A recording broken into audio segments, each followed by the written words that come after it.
Hi, welcome back to my channel. Sorry for the long break. It's health stuff and then family stuff and then more health stuff and then the memory card ate my homework twice. Really sorry I missed you guys so much, and I'm so excited to be back just in time for Orilium, the Magical Readathon. If you don't know what it is, I will post a link down in the description. It is created by G over at Book Roast, and it is my favorite 2 reading months in the year, possibly except for Bookopoly/Spookopoly, whatever Becca in the books decides to do. But anyway, it's so exciting. We spend the whole month doing this wonderful readathon and pretending we are students at this amazing magical academy, fulfilling our calling. First, you get to take a little quiz and find out which house you belong to. Yes, I actually ordered the bookmarks for all the houses. My husband, I think he's like a mind walker. He's the really analytical, scary math one. He's literally a math magician. It's the only time I get him to read with me. Not with me. He reads scary things I don't read. And I am in the Order of the Crescent. I actually did take the quiz, so take the quiz and find out what you are. A ridiculous amount of people are in the Order of the Crescent, so either I'm really basic or everyone's character is basic. I didn't know you're supposed to really create a character, so my character is basically me, so I'm dressed as my character, who is me in the springtime. Yay. Okay. I also have a little bookmark for questing. These are so cute, but geez, Etsy shop closed like ages ago, and I forgot to order more because I'm trying to collect them all and they sell out instantly. For the very first semester when I did this, like 2-3 years ago, I was a beast master, which is not as scary as it sounds. You get to basically like tame and guide wild animals, and there was a picture of a unicorn. Okay, so of course I was going to pick it. But then she introduced Wild Form Druid. Okay, and this one, I was just like so excited. I had to pick it up as well. And the key traits are kind, gentle, curious, and caring, and it really overlaps a lot with the courses for my original one, Beastmaster. So I figured I would just tack on some extra classes, and I'd have 2 callings. It'd be like a double major, because you could totally do that in college. I totally did that in college. It totally worked out. None of those classes overlap, just so you know. Then she thought it would be nice to introduce the first textile-based calling, which I just can't ignore because if you didn't notice the channel name, it's like couture, and I'm obsessed with clothes. So now I'm looking at Thread Mage, and I'm supposed to be creative, detail-oriented, and experimental. Has anyone heard of a triple major? Because that's what we're trying for. Here's what we're gonna do. If the classes overlap, I am going to just read 1 book for it because I can, and there's nothing you can do about it because it's my channel. And if the classes don't overlap, I'll be adding on another book to my list. Here we go. Let me explain the classes. It's super, super cute. For my spring semester, and it gets harder in the fall, you have to like double up on the number of books that you read. You're taking tests, and each test, like, you have to pass a certain number of levels. Ooh, I love it so much. She's such a genius. She puts so much work into this magical world. So the first class that I have to take for my Beastmaster is Elemental Studies. And right now we are studying this spell called Call Lightning. So I needed to pick a book with a source of light on the cover. So I decided to pick... This is a little weird, but I really want to read this book. So I went with First Fly Wins. Look, there's totally got to be a lamp in there. I'm calling it. I'm saying that as a source of light. Already, I'm like half cheating. It's the first book. This is a nice little thriller. This is about Evie Porter. She has everything a Southern girl could want. Nice boyfriend, picket fence, only Evie Porter does not exist. So Evie Porter is like a fake identity that she's given by her boss, Mr. Smith, and she goes and settles in a place, and then she has to learn like all about the town and all about the people in it. And then she's given the last piece of the puzzle. That is Orion Summer, Mark. So she doesn't know anything about this Mr. Smith guy, his real identity, anything about him, but she does know this job feels different because Ryan, he's kind of like gotten under her skin, and she's starting to like, I don't know, kind of envision a different life for herself. Maybe one with like settling down, I assume is what she's talking about. But she cannot afford to make mistakes. And the book says, especially after what happened last time. So that doesn't sound good, Evie. Apparently she must stay one step ahead of the past while always making sure there's a future ahead of her and the stakes couldn't be higher, but she's always loved a challenge. Evie sounds like a lot of fun, but her life sounds very stressful, and I'm going to enjoy reading about it for roughly 300 pages, and then I'm going to be very glad that I'm back in my life in my nice cozy little house. So my second class is Animal Studies, and we're studying pebble ducks. And apparently they are earth elementals. I'm not exactly totally sure what that is. It's made of like rocks, but they're also ducks. Okay, whatever. She explained it in her video. Maybe you'll understand better than I do. But I went with, I don't think you can get more yellow than that. Just Another Missing Person by Gillian. I've heard it Gillian and Jillian McAllister. I'm not sure which it is. I got this from Book of the Month quite a while ago. This one actually ended up sounding like a little creepier than I thought. This is from the same author as Wrong Place, Wrong Time, which I also totally haven't read, and I think also has the yellow title, but I grabbed this one first, so whatever. This is about a missing person case, apparently. The detective has this like impossible moral dilemma. There's a man out there. His weapon isn't a gun. It isn't a knife. It's a secret. Pretty Little Liars, I missed you. We've got Olivia. She's 22 years old. She's no history of running away, and she was last seen on CCTV entering a dead-end alley. And she doesn't come back out again after she goes into the alley. So she's been missing for 1 day and counting. And then there's Julia. So Julia is the detective who's heading up the case. She knows what to expect, desperate family, ticking clock, blah, blah, blah, long hours away from her own daughter. But she has no idea how close to home this case is going to get because her family's safety depends on one thing. Julia must not find out what happened to Olivia, must frame somebody else for her murder. Why? What would you do? What would I do? I would panic and go to my husband. I don't know what I would do. Drink heavily. You want me to answer this? I'm really glad I don't live in these books. Okay. Next up, we have alchemy, and we are studying transmutation circles. I'm not exactly sure what that is. I'm sure she explained it in the video, but I've already forgotten because actually I'm on lots of new anti-anxiety meds and my memory's a little wonky right now. It's been a great month. So we needed to find a book with a circle on the cover, and I went with Iron Flame. I'm finally gonna read this sucker. I know. It's been forever. I was like gagging for it all summer and fall, and then it finally comes out, and I'm like, you just sit there on the shelf and gather dust and those stupid sprayed edges that I had to get my hands on. And I think I now have 2 copies, but I keep misplacing one and then finding the other in a weird spot, and it's a constant battle. I can't tell you what it's about. You know what the original is about. Dragon riding school. It's deadly. It's graduate or die. Now it's burn it down time. It's gonna be fun. Yay, dragons that can speak in your mind, and also you know when they're getting it on with one another if you happen to have one with a mate. Good times. Next up, we have Restoration, Regaining Consciousness. We need to find a book that we think could cure a reading slump. And I'm going for a nice stonker. Finally gonna read House of Flame and Shadow by S.J.M. This is a Crescent City novel. I also can't explain to you what this is about. This is what I do a lot. I often choose this time to catch up on books that I have been putting off or haven't gotten to and been meaning to, and now the lovely G at Book Roast is going to literally force my hand and make me read all of them at once. It's brilliant. This is how I clear off my TBR twice a year, and I love/hate her for it every time.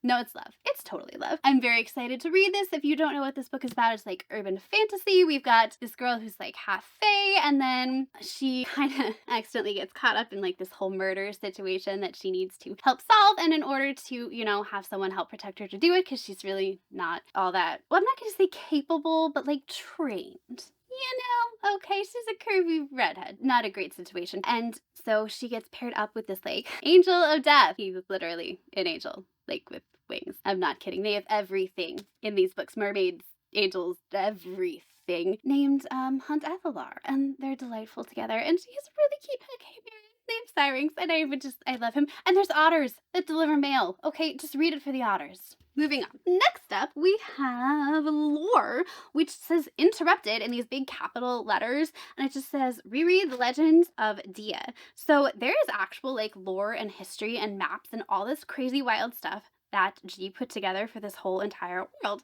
which by the way is called like El Dia. So basically Dia is sort of like an origin goddess. She sort of brought mortality to the world so that we could appreciate life. Life without end can turn traitors, meaningless, slow, agonizing. She's amazing. I don't know why this entire world is not a book yet, but I really hope someday it is because she has created a book. It's a book. Basically, there's going to be a quest at some point, and you will get like prompts, and based on your prompts you'll follow through this like choose your own adventure, and you'll read a book for each prompt as you go along. I'm really excited for the quest because I had an amazing time doing the alchemy quests in the fall, and it was like the most fun ever. So, and that's it for my Beast master classes. And now you kind of understand my need to add like another major, right? Like that's not enough books. So we're going to be doing Wild Form Druid. Now, I need another animal studies book, but I already have one. Next up, we have Art of Illusion. So we are studying shadow play, and it's not quite as fun as it sounds. We need to find a book with the word game or play in the title, and I had such a hard time with this. And finally, after scouring my shelves, because like I've read The Wishing Game, I've read The Hating Game, I've read The Inheritance Game. Play, I was looking at all these Playboy like smut books, and I was like, no, I don't want to do this. Finally, I found on my shelves. I've had this for so long, it's not even funny. I found The Lying Game by Ruth Ware. When is this book from? 2017. This is why I love the Magical Readathon. So, the rules to The Lying Game are really simple. Tell a lie, stick to your story, and never ever get caught. I would suck at The Lying Game because when I tell a lie, I just start laughing. Like that. This is about a woman who one day in June is walking her dog along this really cute coastal village in this little tidal estuary. I love that word. And before she can stop him, the dog goes charging into the water and he like pulls something out of it. And to her horror, it's something really not good. And then the next morning, 3 women in and around London, Fatima, Thea, and Issa, all receive the text that they hoped would never ever come. I think I'm going to enjoy this text, or at least what it's going to be fun to watch. It comes from the 4th and their formerly inseparable clerk, Kate, that says only I need you. They were besties at this place called Salton, a second-rate boarding school set near the cliffs of the English Channel, and they were kind of different, but they became besties, and they basically amused themselves by playing this lying game. But their game had consequences, and as the 4 come together, they realize that their shared past is not quite as safely buried, I think they mean literally, as they once thought. So, definitely looking forward to this. I do usually enjoy Ruth Ware. I think my favorite by her was The It Girl, which is controversial. I know. I'm sorry. What are you gonna do? Comment in the video. Let me know your favorite. Next up, we are studying astronomy. This is Constellations 3. And for this, we had to do a zodiac recommendation. So I'm actually gonna be looking them up with you now. Okay. So, what your astrological sign needs to read in 2020. Oh, jealous. I wanted to read this, Gemini. Okay, Cancer, Leo. Oh, here we go. I don't want to read this. Ton of French is too intense for me. Belmont Public Library. Well, there's a lot. Virgo, Euphoria, pass. Goodbye, Vitamin, pass. What if this were enough? Children of Blood and Bone. A Visit from the Goon Squad. The Longest Nicholas Sparks. No. Diary of a Young Girl. Who hasn't read that? Cutting Teeth. No. Oh, I could read Wicked. Oh, I DNF'd it once already. No. I am not reading Life in 5 Senses. I don't read Stephen King. And 4,000 Weeks. Time Management for Mortals. Dude, I can't manage time management for toddlers. Virgo book recommendations. Eleanor Oliphant is completely fine.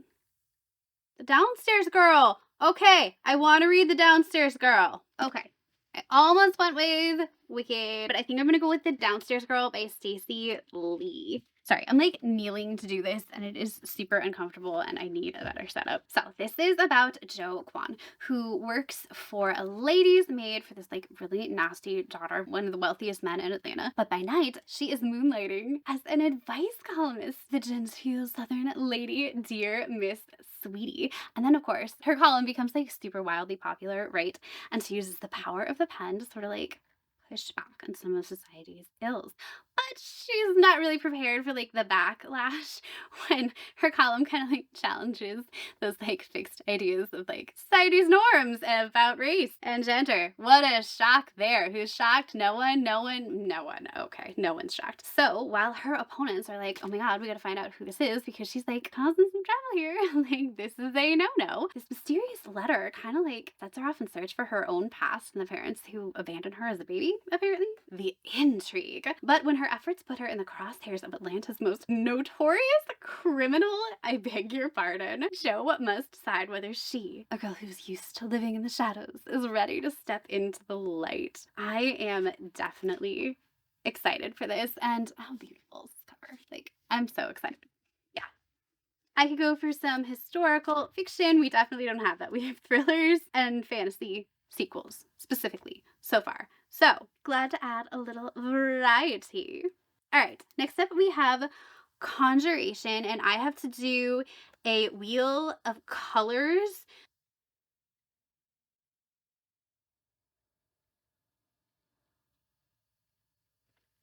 Pink! Yay! How perfect. This, by the way, is totally what I would imagine that an LDS student would wear in the spring.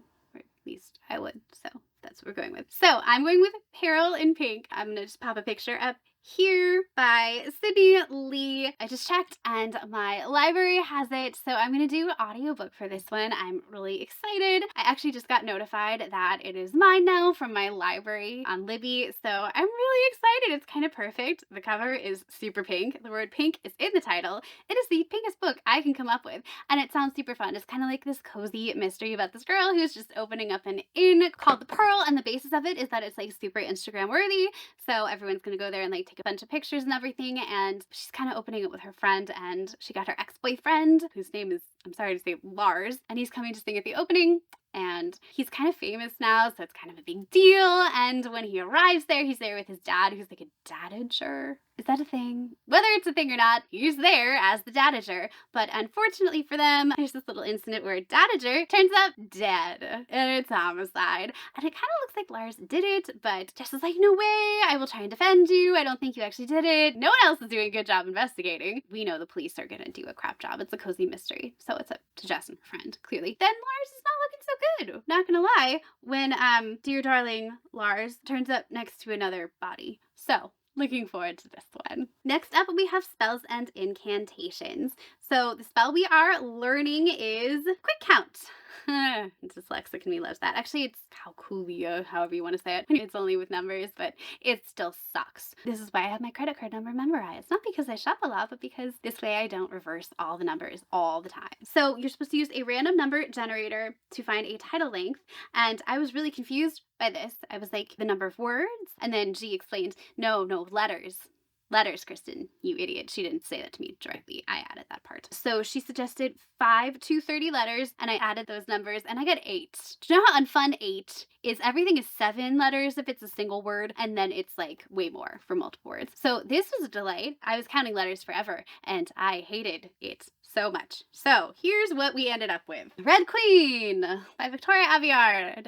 And yes, if you're going, isn't that like a million years old in YA and everybody on the planet has read it except you? Yes, okay, yes. I missed the boat on this. I tried to read it. Oh, yeah, it was a DNF, and apparently I ended at chapter 5. I don't know why. 12 to 22. Okay, I don't know what I was doing on 12 to 22, but that was the day I decided I'd had enough of the Red Queen. If you, by some miracle, like me, have not read this book, this is one of the OG YA fantasy books. This is about Mare, and it's in a world where everyone is divided by their blood. She is a red blood, a lowly red blood. She lives in like a poor, dirt, like swampy town, and she helps her family get by stealing, and one day she reveals these like magical powers that she's totally not supposed to have, so she ends up at the castle with these silver bloods, and they're like, you can't have these powers, but you also can't be here as a red blood. Oh no, what do? We betroth you to a prince and pretend you're a long-lost silver blood princess, and now she's got like princes fighting over her, and of course there's gonna be drama, and I think Queen hates her or something. I don't know. Sounds super fun. I will try it again. I don't remember why I DNF'd it. I really hope it's not terrible. If it is, I have a backup plan just in case, and that is Atalanta by Jennifer Saint. This is about a girl who winds up working with Artemis and involves the story of Jason and the Argonauts. Next we have Restoration, but we already have a book for that. Finally, we have Shape Shifting, and we are studying mimics, and they're apparently creatures that can mimic things and turn themselves into other things. Anyway, so you're supposed to read from an author who blurbed your last 5-star read. This was not fun. Okay, my last 5-star read, which you didn't get to hear about because everything in March was a disaster, and from the end of February, this technically wasn't my last 5-star, but the last book that blew me out of the water, and every other book by comparison since has been whatever, was Love Songs of W.E.B. Du Bois by Honoré Fanon Jeffers. And my God, this mammoth, this opus, this broke my heart into 1,000 million bajillion pieces at a time when I really was not able to handle that. And I didn't read for like a week after I finished, and believe me, that does not happen. It was not a reading slump. It was a reading my heart got steamrolled. But it was also 5 stars, and I totally recommend it. So There were quite a few blurbs, but you're going to be reading really serious stuff with this. And I am not in the headspace to handle super serious stuff right now. But I finally realized that I just ordered Take My Hand by Dolan Perkins Valdez, and she did blurb this book, and I think at least it's short. I can probably handle this. I have heard amazing things about it. I'm just hoping I can handle it. It takes place in the 70s in Alabama, and it's about a woman named Sybil who has just graduated from nursing school and wants to make a difference in her African American community, specifically at the Montgomery Family Planning Clinic. And she's hoping to help women, shape their destinies, make their own choices about their lives, their bodies. You get the drift. But her first week, she ends up going down to this dusty road to this one room cabin. She's shocked to learn that her new patients, Erica and India, are 11 and 13. Oh, God. What was I saying about me being able to handle this? So neither of the sisters have even kissed a boy, but they are poor and Black. And those that are handling the family's welfare benefits, that's enough reason for them to demand the girls be put on birth control. And Sybil's kind of dealing with this and grappling with her role. And she kind of takes the family under her wing and into her heart and develops this really soft spot for them. And then one day she arrives at their door and apparently something really awful has happened and nothing will ever be the same.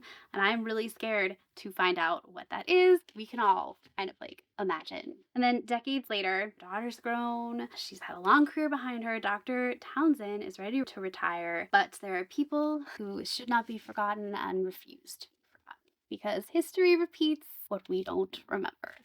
Oh God, I take it all back. This is gonna be so heavy. I mean, it was this or the color purple. I'm sure it will be beautiful and amazing, and I'm going to read a lot of other stuff before I read this one. Next, Thread Mage, my new triple major, because I'm crazy. So we already have alchemy, we already have spells and incantations, and now we just need artificery. I am giving myself choices. Okay, I figure by this point in the month, I'm going to be waffling a bit and trying to decide what I want. So I'm going to give myself the option to read either Hotel Magnifique by Emily J. Taylor. This is about two sisters who are kind of scraping along and then find themselves working at the Hotel Magnifique. And it's famous for all of its wonderful enchantments and everything and its ability to travel the world. It appears somewhere new every night. If you're getting Midnight Circus vibes, I know, but humor me here. Just look at the cover, right? But of course, her and her sister soon discover that it's hiding dangerous secrets and there's a handsome doorman. And of course, the one sister is stronger than the other and she's totally determined to discover everything and free everyone from the evil Mater D or whatever it is. I think it sounds fun, but the ratings are not amazing. So there's that. And then I've never read The Turn of the Key by Ruth Ware. I know, shocking, but I already have another Ruth Ware. I've also never read The Turn of the Screw though. So this would be apparently something that's just gonna make me fall down and be shocked. And I don't know anything about it, but there's no description on the back. And I'm taking this as a sign not to know anything going into it. I haven't read the thing that it's based on. There's no description on the back.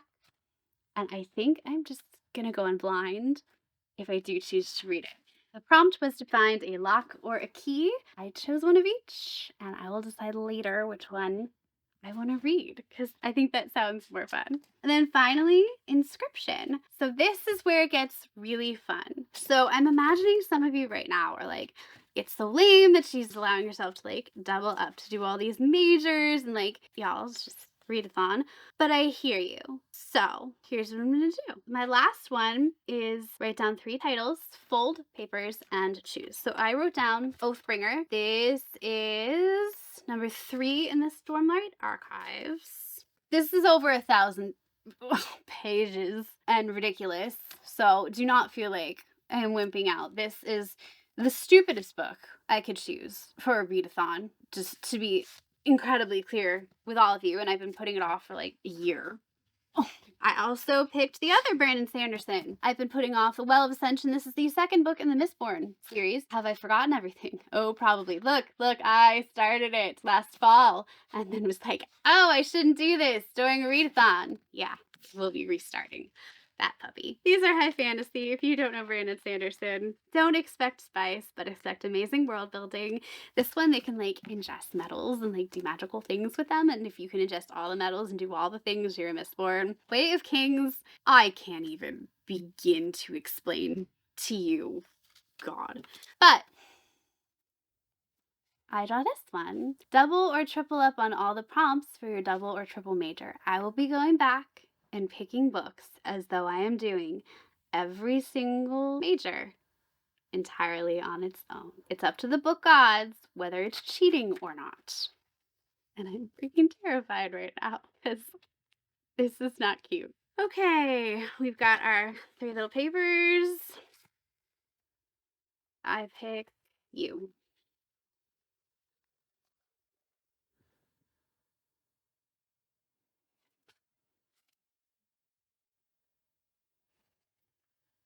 It's double or triple up on all the prompts for double triple major. I'm not doing this every semester, just to be super clear, book gods. This was a one-time deal. This is already the stack. Okay? Now we're doubling and tripling up. Well, first of all, inscription, we'll just start there. Let's find out which Brandon Sanderson I'm reading. Well of Ascension. Mistborn 2. Great. Wonderful. Delightful. So I need something else with a source of light on the cover. We're gonna do Kif Davenport #1, The Vixen Leads by Tate James. The moon, source of light. Okay, and whatever this magic is. This is basically about a girl who can turn herself into a fox. It is super smutty. It is wide shoes. It is the first in a series. I read this years ago and none of the rest of the books were out, and like Tate James did not go back and finish the series for a really long time. She wrote another one in between, if I remember correctly. So I remember nothing, and I really want to go read the series before I go and work anymore on my like why choose videos. So yeah, I'll be reading this. This is about a girl who wants vengeance, and she is known as the fox. Nobody knows her, nobody can catch her, or so she thought. It was really fun. It's really snarky. It's pretty sweary. Like, if I remember correctly, there was a little too much swearing, but it's spicy. And I don't just mean in the, like, smutty sense. I mean in the, like, this girl has got sass and snark, and her attitude is just, like, full on. And it is fun to read. I hope it's as much fun as I remember. Tate James knows how to bring it, so looking forward to this one. Also another animal studies book, which is another yellow title. These Hollow Vows by Lexi Ryan. That is definitely yellow. So this is about a girl who, if I recall correctly, Bree, right? She hates the Fae, she wants nothing to do with the Fae, and then I think her sister gets like sold to this sadistic, unseelie king, and she goes into the world of the Fae, and she winds up, of course, catching the eye of the like unseelie prince and the seelie prince, and she doesn't know who to trust, and of course it's like dark, light, spring court, night court. You know what I mean, it's ACOTAR-ish. Okay, caught between 2 dangerous courts, Bree must decide who to trust with her loyalty in her heart. Like, it's gonna be a good time, it's gonna be a good read, it's gonna be semi-nostalgic, it's going to be a good break when I am drowning. Alchemy! We also need 2 for this. How nice. So I need another book with a circle on it, and you know what? I'm actually really psyched for this. I realized A Fate Inked in Blood has a circle on it. I've heard such amazing things about this. This is by Danielle L. Jensen. This is like the Viking one everyone's talking about. This is about the woman who has like a lousy husband, and he like basically sells her out to like the town jarl leader or whatever, and he's like, okay, fine, fight my son, and she's like, okay, fine, I will, only it turns out she has this magical power that means she can't be hurt in battle, and the jarl's like, oh my god, there's a prophecy about you, and whoever like marries you is gonna be like ruler of all the kingdoms and unite them all. So he of course like binds her to him and was like, yo son, Bjorn, I think it is that it Bjorn, they're all called Bjorn, aren't they? Yep, Bjorn. Nailed it. So Bjorn is, of course, set to guard Freya, and he's really freaking hot, okay? And like, it's basically, I'm just saying, it's stepson smut. And can you blame the woman when this is her stepson with his flaming axe? No. I'm sure it's going to be infinitely more violent than I just described, but I am describing it the way I want to read it. So that's how we're going with it. Next up, restoration, regaining consciousness. We need 2 more books that I think could cure a reading slump. We're gonna go with Bloodmarked by Tracy Dion. This is book 2 in the Legendborn series. I've been dying to read this. The first one just like woke me up. I love Arthurian legend. This was super different in terms of Arthurian legend. Like, they're at a school. There is reincarnation, which you see a lot with Arthurian legend. The magic system was super different.